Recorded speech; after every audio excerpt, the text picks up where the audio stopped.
A few years ago, I visited an elementary school in my neighborhood to engage students in insect activities. Fifth and sixth graders sat on the gym floor as I passed around homemade brownies. They enjoyed the brownies, but within a few minutes, yuck was their response. They tried to bring out the brownies, which by now were well on their way to being digested. Why did they try to throw up? Well, I had just shared with them that besides the usual brownie ingredients of chocolate, sugar, and eggs, I had added cricket flour. Why did I do that? Well, while those students and many others of all ages perceive insects as being yucky, dirty, and gross, they are good sources of food for us, delicious food too. I know. I've been eating and cooking insects for years. I'm a professor at the University of Minnesota. I study insects. And in my research over the years, I have examined insects as pests in agricultural crops and as pollinators too.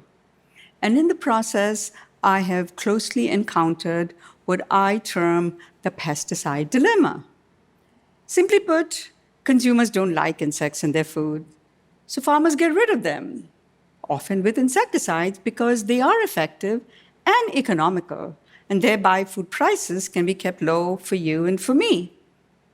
But when insecticides are used to kill insect pests, they may also kill pollinators like bees visiting the same area, because bees are insects too. So what is to be done? Well, for years I said I had the solution. Let's just eat the bugs. Not the bugs in the food, but bugs as food. Let's embrace entomophagy, the consumption of insects as food. And why not? Insects are close relatives of lobsters, prawns, shrimp that humans enjoy, even though they feed on material at the bottom of oceans. And with insects, there are so many choices. They can be eaten at different stages of development, like eggs or immature, such as grubs, caterpillars, or as adults. And they can be eaten raw, boiled, baked, steamed, fried, roasted, or ground as flour. Entomophagy is not a new concept. Humans in over 100 countries have been eating insects, over 2,000 species of them. And they eat them as delicacies and out of choice, not when food is scarce.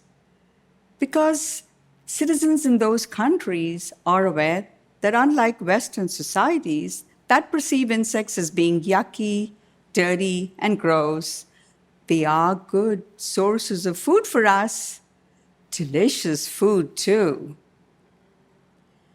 Entomophagy is now being promoted in the Western world for addressing food security challenges in the years to come, based on studies by the FAO, the Food and Agriculture Organization based in Rome.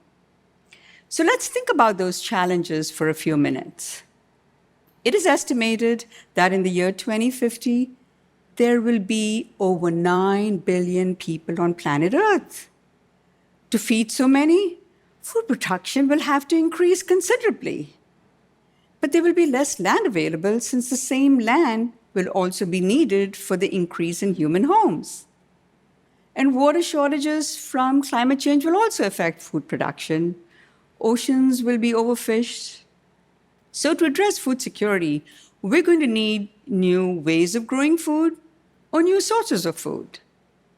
And that's where insects come in. Insects are healthy, nutritious alternatives to mainstream staples such as beef, chicken, pork, and fish. They are rich in protein, they contain good fats, vitamins like B12, and minerals like calcium, iron, and zinc that so many of us take daily as supplements. And that exoskeleton in insects, that hard outer covering, it provides dietary fiber and also promotes the growth of beneficial bacteria in humans. And there are environmental benefits too of using insects as food. They require a lot less land and water to produce, and they emit fewer greenhouse gases and ammonia. And it is believed that the risk of disease transmission with insects is low compared to mammals and birds because of the taxonomic separation between insects and humans. But this is an area that needs investigation.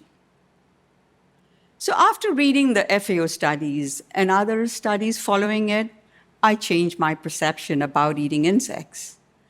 I no longer consider consumption of insects as a humorous solution to the pesticide dilemma.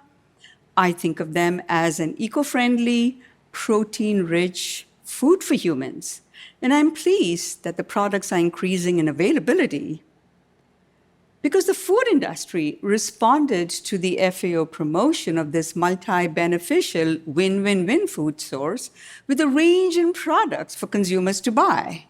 Spicy grasshoppers, and candy, cricket chips, beetle beverages, and more. And the insects used for these products are raised in very clean and sanitary conditions following federal food safety regulations. But has consumer buying kept pace with the market? Or is the public still largely unaware that while they may perceive insects as being yucky, dirty, and gross, they are good sources of food for us, delicious food too? So how can human perceptions be changed? This is my area of interest with entomophagy. I use different strategies depending on the audience. For the public, I use blind taste tests, provide individuals with a product, a familiar product like a brownie or a chip, made with and without insects. And being in Minnesota, what better place to do taste tests than the great Minnesota get-together, the Minnesota State Fair, that draws millions annually, locally, and from long distances. And those coming to the fair come to enjoy food. For 2 years at my booth, State Fair attendees compared a product with and without insects, and in the questionnaire that they submitted, they indicated that both were tasty and they couldn't tell which one had the cricket flour. And all but a few indicated that they would be willing, now that they have experienced entomophagy, to try other insect products and also offer them at parties that they organize. Bingo! For changing perceptions in the next generation, as a professor on campus, I encourage students to engage in entomophagy and also to promote it. And with young, creative minds, the sky is the limit, literally. One of my students, an aerospace engineering major, extended the promotion of entomophagy beyond planet Earth. He explored the viability of developing cricket kits as high-protein, eco-friendly food sources for astronauts during their long journey in the confines of the spaceship. Back on planet Earth, I pass around insect items in classes that I teach. This past semester, one student asked if bonus points will be provided if the students ate the insect. Now, my experience has been that students will do a lot for bonus points. So I use the opportunity to say, oh no brownie points for just eating the insects.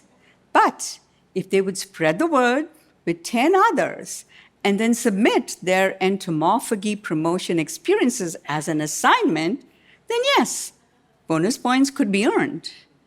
And 20% took advantage of this opportunity to enhance their grade by rising to the challenge. Bingo again. So how about all of you? Are you ready for a similar challenge? I have broken it up into 3 parts. First, experience entomophagy. Eat a bug or 2. And for those of you in the audience this challenge is easy because insect goodies will be available for you to taste during the upcoming break. Those listening virtually, check the internet for an edible insect that appeals to you from the different products that there are out there. And everybody, give yourselves 5 points for each insect that you eat. Next, share your knowledge about the benefits of entomophagy with family and friends. Increase awareness that while they may perceive insects as being yucky, dirty, and gross, they are good sources of food for us, delicious food too. And give yourselves 5 points for each person you educate. And last but not least, give yourselves 5 points every time you promote entomophagy globally on TikTok or Instagram with hashtag #EatABug. And who knows, with all of us promoting entomophagy, the elementary school experience that I encountered could well change from yuck to, Mom, Dad, guess what I did at school today? I ate a cricket brownie. That was so cool.